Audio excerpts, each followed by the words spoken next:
अस्सलाम वालेकुम जी।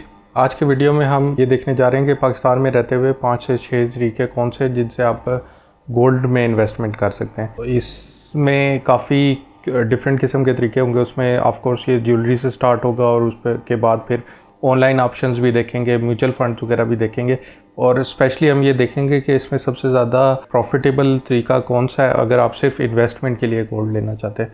और फिर हर तरीके के प्रोज एंड कॉन्स भी देखेंगे और कास्ट स्पेशली देखेंगे कि किसकी कास्ट सबसे कम है ताकि आपको फ़ायदा सबसे ज़्यादा हो। तो ये तकरीबन 5 से 6 तरीके बनते हैं। तो आए सबको बारी बारी डिस्कस करते हैं।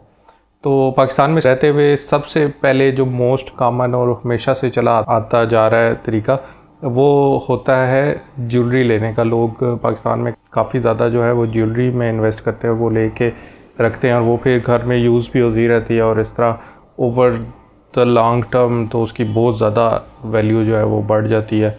और जैसा कि करेंसी हमारी डिवैल्यू हो रही है, लेकिन गोल्ड तो एक ऐसा एसेट है जो कि वैल्यू नहीं खोता किसी भी करेंसी के अगेंस्ट।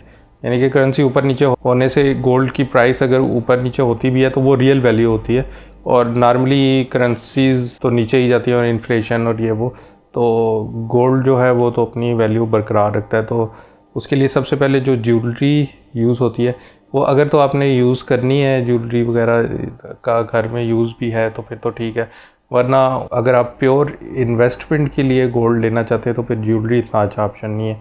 उसमें एक तो इम्प्योरिटीज़ आ जाती हैं, मेकिंग चार्जेस आ जाते हैं। जब आपको ज्वेलरी गोल्ड सेल की जा रही होती है तो उसकी और प्राइस आती है, लेकिन अब जब उसको बेचने जाते हैं तो काफ़ी ज़्यादा कम जो है आपको वो मिलता है। ज्वेलरी में जो दूसरे मटेरियल्स वगैरह भी होते हैं ना वो भी गोल्ड की प्राइस पे चार्ज कर रहे होते हैं, या नॉर्मली जो गोल्ड वैसे इतना स्ट्रॉन्ग मेटल नहीं है तो उसके अंदर वो थोड़ी सी इम्प्योरिटी भी ऐड करते हैं। अब इसमें ठीक है, अगर आप दोनों फ़ायदा लेना चाहते हैं कि आप एक तो गोल्ड में इन्वेस्ट भी कर लें और घर में यूज़ भी हो जाए तो फिर उस लिहाज से ठीक है, आप एक हद तक ज्वेलरी में इन्वेस्ट कर लें तो। लेकिन अगर वैसे इन्वेस्टमेंट के लिए आपने गोल्ड लेना है तो फिर ज्वेलरी इतनी अच्छी ऑप्शन नहीं रहती। उसमें जो है वो 5 to 15% वो मेकिंग चार्जेस ले लेते हैं, फिर जब आप उनको वापस करने जाते हैं तब भी वो अपना काटते हैं, तो वो उसकी कास्ट काफ़ी ज़्यादा है। अच्छा, इसके बाद जो नेक्स्ट सेकंड वे होता है वो होता है बुलियंस का। बुलियंस होता है प्योर कोई भी मेटल जो होता है ना उसको बुलियन कहते हैं। ये जो है ये सिल्वर के भी होते हैं, गोल्ड के भी होते हैं और बाकी धातों के भी होते हैं। तो अभी जैसा कि हम गोल्ड की बात कर रहे हैं तो गोल्ड में स्टैंडर्डाइज्ड बुलियंस पाकिस्तान में मुख्तलिफ़ किस्म के बिक रहे होते हैं। उसमें फिर कॉइन्स आ जाते हैं, बिस्किट्स आ जाते हैं, फिर वो छोटे ब्लॉक्स आ जाते हैं, फिर वो ब्लॉक्स भी उसके भी डिफरेंट साइजेस होते हैं। कॉइन्स जो है नॉर्मली ग्राम का कॉइन हो सकता है, उससे छोटा हो सकता है, फिर उसके बाद 10 ग्राम का बिस्किट और इस तरह, और फिर उसके बाद छोटे छोटे ब्लॉक्स से स्टार्ट होते हुए 500 ग्राम का ब्लॉक और इस तरह काफ़ी बड़े 100 ग्राम 50 ग्राम ये ब्लॉक्स की सूरत में भी ये मिल जाते हैं। तो ये जो बुलियंस होते हैं ये सबसे बेस्ट तरीका है अगर आप फिज़िकल गोल्ड एक्वायर करना चाहते हैं। उसमें ये होता है कि ये 999% प्योर बुलियंस बिक रहे होते हैं और इसमें डिफरेंट कंपनीज़ होती हैं जो कि उसको स्टैंडर्डाइज्ड करके प्योर बेच रही होती है। मसलन मिल्लत गोल्ड पाकिस्तान में एक है, फिर ये एयरवाई ज्वेलर्स वाले दुबई गोल्ड जो है वो बेचते हैं। तो ये मुख्तलिफ डिफरेंट कंपनीज़ होती हैं और भी काफ़ी ज़्यादा होंगी इस तरह की जिनका स्टैंडर्डाइज्ड प्योर 999% जो गोल्ड है वो बिक रहा होता है। इसमें बस आपने मेक श्योर ये करना है कि आप जिससे परचेज़ कर रहे हैं वो ट्रस्टवर्दी बंदा है। मतलब लोगों के होते हैं ना ज्वेलर्स कई सालों से बल्कि कई नस्लों से एक ही ज्वेलर की शॉप पे वो जा रहे हैं तो वो बहुत ट्रस्टवर्दी लोग होते हैं, उनसे परचेज़ कर लें। या फिर ये जो पाकिस्तान के बड़े बड़े ज्वेलर्स हैं जैसे एयरवेयर ज्वेलर्स का नाम है, उनकी डिफरेंट हर शहर में ब्रांचेज़ हैं, इस तरह का कोई ज्वेलर्स हैं तो उनसे ले लें, आपको प्योर मिल जाएंगे। तो इसमें वो एज़ गुड एज़ करेंसी होते हैं, यानी कि आपने अगर बुलियंस परचेज़ करके रख लिया और आपको किसी वक्त पैसों की ज़रूरत है तो आपने जस्ट जाना है। तो प्रोसीजर इसका ये है कि आप उनको देंगे, वो वेरीफाई करेगा कि इसकी गोल्ड की प्योरिटी क्या है और क्या ये अगर मिल्लत का है तो वो मतलब ओरिजिनल वाला ही है, या वैसे भी उनके पास डिवाइसेस होती हैं जिससे उनको पता चल जाता है प्योरिटी का। तो वो जस्ट उसकी प्योरिटी चेक करेंगे और उसको वेरीफाई करेंगे और वो उस करंट रेट के लिहाज से आपको एग्जैक्ट उतने पैसे मिल जाएंगे। उसमें इतने मेकिंग चार्जेस और वो भी इतना इन्वॉल्व नहीं होता, स्पेशली जितना ज्वेलरी में होता है उस लिहाज से तो बिल्कुल उसमें कुछ इस तरह नहीं होता, वो एज़ गुड एज़ जो गोल्ड की ओरिजिनल क्वांटिटी है ना उतना ही उसमें होता है। हाँ ये है एक ही दिन अगर आप परचेज़ करेंगे और सेल करेंगे तो वो थोड़ा परचेजिंग और सेलिंग प्राइस में ज़रूर डिफरेंस होगा, तो वो तो उनका हक भी बनता है और वो रखते हैं इस तरह। अब इसका बेनिफिट तो ये है कि आपको मतलब एक दात मिल रही है और जो कि आपके अपने पास है गोल्ड पड़ा हुआ, लेकिन इसके जो कौन हम एक कह सकते हैं कि उसको संभालना, उसको आप कहीं लॉकर में रखना पड़ेगा, फिर उसका आपको ध्यान रखना पड़ेगा। बैंक के लॉकर में रखते हैं तो उसके चार्जेस अलग होंगे।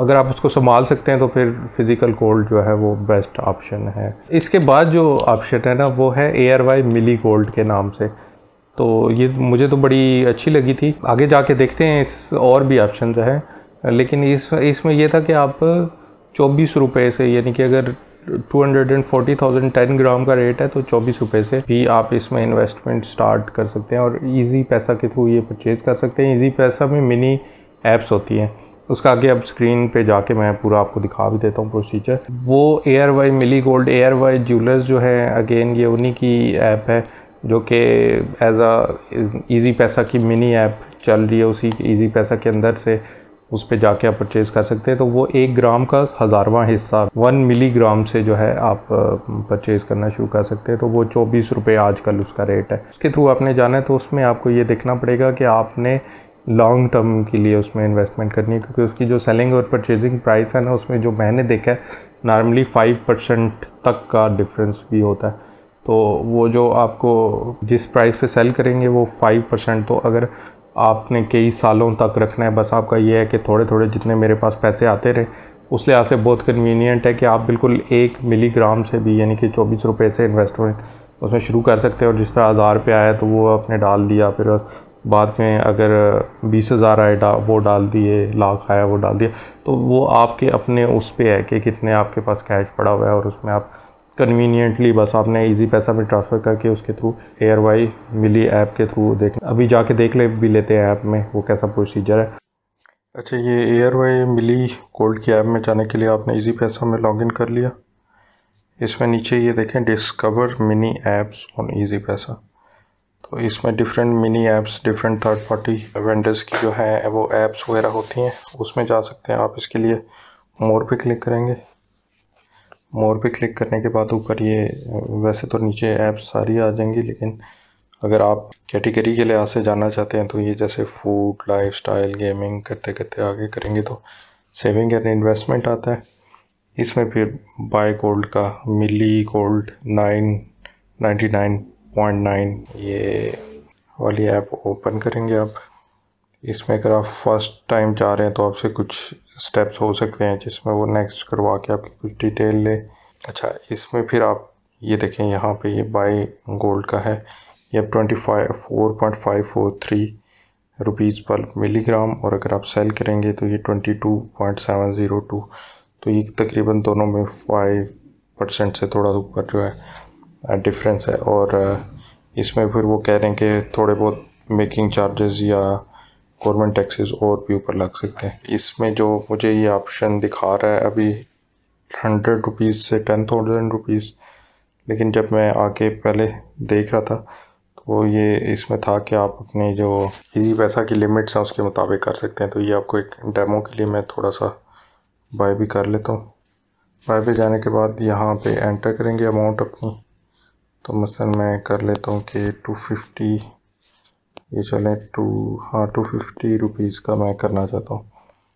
तो ये बता रहा है कि 250 रुपीज़ का आज की प्राइस पे 10.186 मिलीग्राम जो है वो गोल्ड मिलेगा। तो इसमें बाय गोल्ड पे क्लिक कर देता हूँ मैं। तो ये बता रहा है, डिटेल्स बता रहा है, कॉन्टैक्ट नंबर, ये वो सारा कुछ। तो ये किस टाइम पे बाय होने लगा, इसको मैं कंटिन्यू करूँगा। इसमें ये मेरे से पिन कोड इसने मांगा और ये अब बता रहा है कि ये आपने इतना जो गोल्ड है 10.186 मिलीग्राम ये आपने बाय कर लिया है। और ये अब इसको मैं अगर क्लोज़ करता हूँ, दोबारा ऐप में जाता हूँ। ये भी गोल्ड रिजर्व में मेरे अभी नहीं आया। हाँ, ये अब ये इसकी रिसिप्ट आ गई है, तो ये मेरी गोल्ड रिजर्व में शामिल हो जाना चाहिए। अभी ये मैसेज आ चुका है, ये टोटल मिलीग्राम्स। और मैं इसको ये भी रिफ़्रेश हो रहा है, और ये देखें ये अभी मेरे गोल्ड रिज़र्व में 10.19 मिलीग्राम्स गोल्ड नज़र आने लग गए, जो कि मैंने 250 का ख़रीदा था। अगर सेल गोल्ड पे अभी जाता हूँ तो ये तकरीबन 231 का बिकेगा अभी अगर बेचूँ तो वो ज़ाहिर है उनका वो जो परचेज़ करते वक्त ही वो अपनी फ़ीस वगैरह काट देते हैं और सेलिंग प्राइस डिफरेंस होती है। तो ये फिर अगर आप रखते हैं कि जैसा कि मैंने दूसरी वीडियो में बताया था कि अगर 3 से 4 साल या 2 साल मिनिमम रखना है तो तब आप इस तरीके को यूज़ करें, वरना वो दूसरे ऑप्शंस भी अवेलेबल हैं आगे जो और मैंने बताने और जो मैंने बता चुका। तो जैसा कि आपने देखा कि बड़ी इजीली आप इसके थ्रू इन्वेस्ट कर सकते हैं। तो ये कन्वीनियंट तो बहुत है, लेकिन फ़ी जो है 5% थोड़ी सी मुझे लगी थी कि ये काफ़ी है। लेकिन किसी ने अगर 5 साल के लिए 10 साल के लिए रखना है तो उसके लिए तो मेरे ख्याल में ये 5% कुछ भी नहीं है। और सबसे बड़ी कन्वीनियंस ये है कि आप बहुत कम उससे स्टार्ट कर सकते हैं। अब इस 5% के अलावा भी एडिशनल कोई उनके मेक चार्जेस वगैरह टैक्सेस वगैरह अप्लाई हो सकते हैं, तो वो आपने अपनी खुद रिसर्च करनी है उनके थ्रू इन्वेस्टमेंट करते हुए। अच्छा, इसके बाद आ जाता है मीज़ान गोल्ड फंड। जितने भी ऑप्शंस मैं आपको आज की वीडियो में बता रहा हूँ, इनमें सबसे अच्छा पर्सनली तो मुझे मीज़ान गोल्ड फंड ही लगा, क्योंकि इनकी जो चार्जेस है ना वो कम सबसे कम लगे मुझे। उसमें सबसे पहले तो जो चार्जेस हैं उनका फ्रंट एंड लोड है। फ्रंट एंड लोड ये होता है कि आप किसी भी म्यूचुअल फंड में जब पैसे डालते हैं तो वो आपके एक ख़ास परसेंटेज जो है वो काट लेते हैं एज अ फ़ी। तो इनका जो फ्रंट एंड लोड है वो 2% है, यानी कि आपने जैसे ही 1 लाख रुपया उसमें डाला तो वो 2,000 आपके शुरू में ही काट जाएंगे और वो 98,000 हो जाएंगे। अब वो 98,000 जो है वो आपके असल में गोल्ड फंड में इन्वेस्ट हो रहे हैं। म्यूचुअल फंड वैसे भी ये होता है कि मुख्तलिफ लोग जैसे बैंक अकाउंट में अपने पैसे रखे होते हैं ना किसी बैंक में, तो वो बैंक आगे पैसे से जो भी करता है तो फिर आपको प्रॉफिट देता है। इसी तरह म्यूचुअल फंड का ये होता है सिर्फ लोग किसी भी एक ख़ास तरह के म्यूचुअल फंड में पैसे डाल देते हैं, बैंक फिर आगे उसको इन्वेस्ट करता है और जो भी उस पर प्रॉफिट होता है वो फिर आपको देता है। तो इस केस में तो जो मीज़ान का गोल्ड फंड है उसमें वो आपके जितने भी आप पैसे डालेंगे उसका 70% वो गोल्ड लेके रख लेता है, उसका 10% मिनिमम जो है वो इन्वेस्ट कर देता है किसी भी जो इस्लामिक बैंक अकाउंट है ना उस पर। तो इसमें आपको डबल फ़ायदा मिल रहा है। तो ओवरऑल जो है वो 70% तक गोल्ड रखेगा और उसका जो बाकी 30% है वो कैश में होगा, और उस कैश में से भी मिनिमम 10% जो है वो इन्वेस्टेड होगा। और वैसे भी वो जो बाकी भी है उस पे भी आपको प्रॉफिट आ रहा होगा जो कि आप बैंक अकाउंट में रखते हैं ना। जिस तरह 70% आपके गोल्ड में पैसे चले गए और 30% वो मनी मार्केट में चले गए। ये सबसे कन्वीनियंट मुझे तरीका लगा था कि आप अलमीज़ान इन्वेस्टमेंट्स जो कि मीज़ान बैंक की ही एक सब्सिडरी है, उनकी वेबसाइट पे या उनकी ऐप पे चले जाएं, वहाँ से साइन अप करें। ऐप जो है उनकी वो एंड्रॉयड पे या iOS पे दोनों पे अवेलेबल है। वहाँ पे साइन अप करें, वहाँ पे फिर आपका जब अकाउंट बन जाएगा तो आप अपने बैंक अकाउंट से ट्रांसफ़र करके गोल्ड फंड में डायरेक्टली पैसे डाल सकते हैं। वो फिर आपका जो 70% गोल्ड परचेज़ होता रहेगा और 30% एज अ कैश पड़ा होगा, जिस पे वो प्रॉफिट उसी फ़ंड के अंदर ऐड होता रहेगा और वो फिर आप किसी भी वक्त निकलवा सकते हैं। उसकी सबसे बड़ी एक और कन्वीनियंस है कि जो अलमीज़ान के जितने भी फंड है उसमें काफ़ी ज़्यादा का जो मिनिमम थ्रेश होल्ड है ना वो 5,000 है। तो ये इस फंड में भी आप 5,000 से इन्वेस्टमेंट करना शुरू कर सकते हैं। उसमें दूसरी एक और फ़ी भी थी कि एक तो शुरू में आपने जब इन्वेस्टमेंट किया तो उन्होंने लिए 2%, फिर उसके बाद 1.5% ईयरली, जो कि उन्होंने रियल रेट उसका 0.8% बताया हुआ है कि अभी तक हमने जितना अर्सा उसको मैनेज किया हम 1.5% मैक्सिमम तो उसकी रेंज है, लेकिन 0.8% तक वो हम ले रहे हैं अपने कस्टमर से सिर्फ। तो वो साल के तकरीबन लाख रुपए पे 800 रुपये बनते हैं। तो वो आपका जो गोल्ड उन्होंने संभाल के रखा हुआ है और उसकी जो कास्ट है तो उसके लिए वो सिर्फ 800 रुपये आपसे जो है वो पर ईयर भी लेंगे, और शुरू में जब इन्वेस्ट करेंगे तो वो 2,000 लेंगे।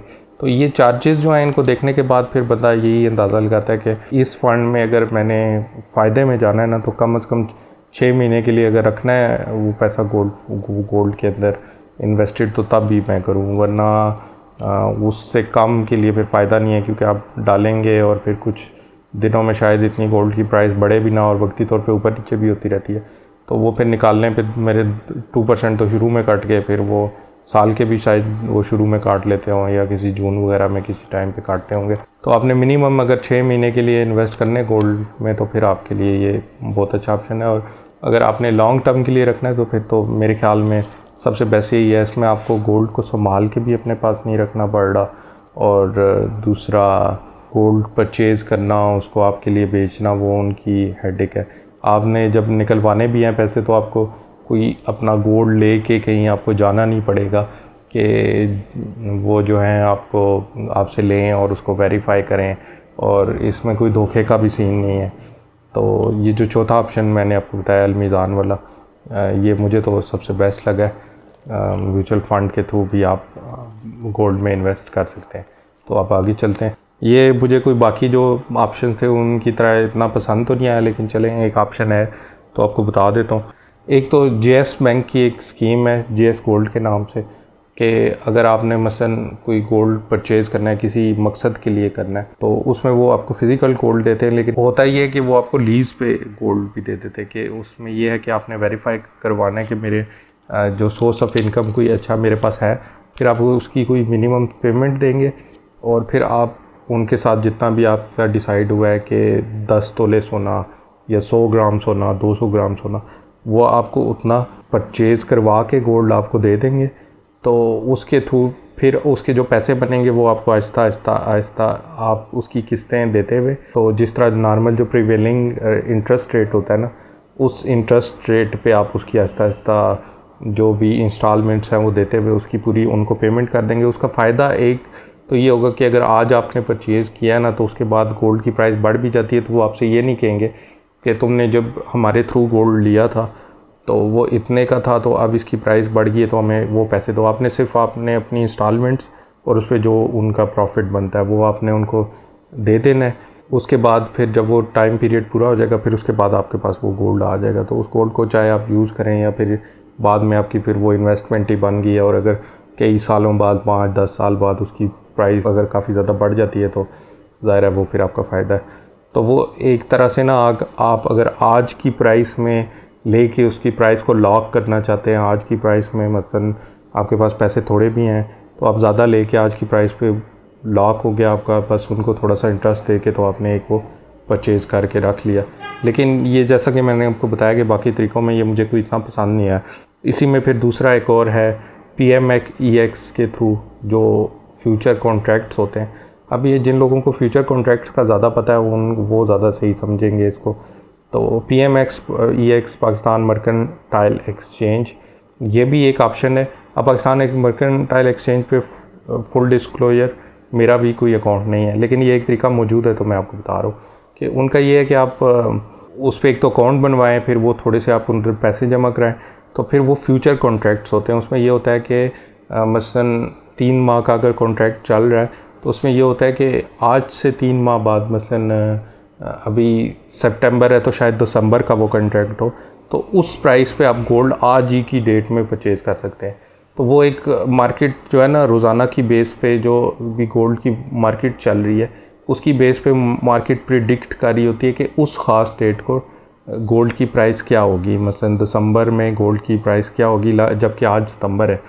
तो उसमें फिर ये होता है कि उस ख़ास लॉक्ड डेट की बेस पे गोल्ड परचेज़ करना चाहते हैं तो आप उसका, जैसे होता है ना आप कुछ ख़रीदते हैं तो उसका थोड़ा सा बयाना देते हैं, उस तरह से 1:50 की रेशो, यानी कि अगर 50 रुपीज़ का गोल्ड लेना है तो 1 रुपी, ये एग्जांपल के लिए कह रहा हूँ, ये मतलब मिनिमम इसकी रिक्वायरमेंट तो ज़्यादा ही होती है। उतने में 1 रुपी लेके 50 रुपी का गोल्ड उस दिन की प्राइस पे आप परचेज़ कर लेंगे।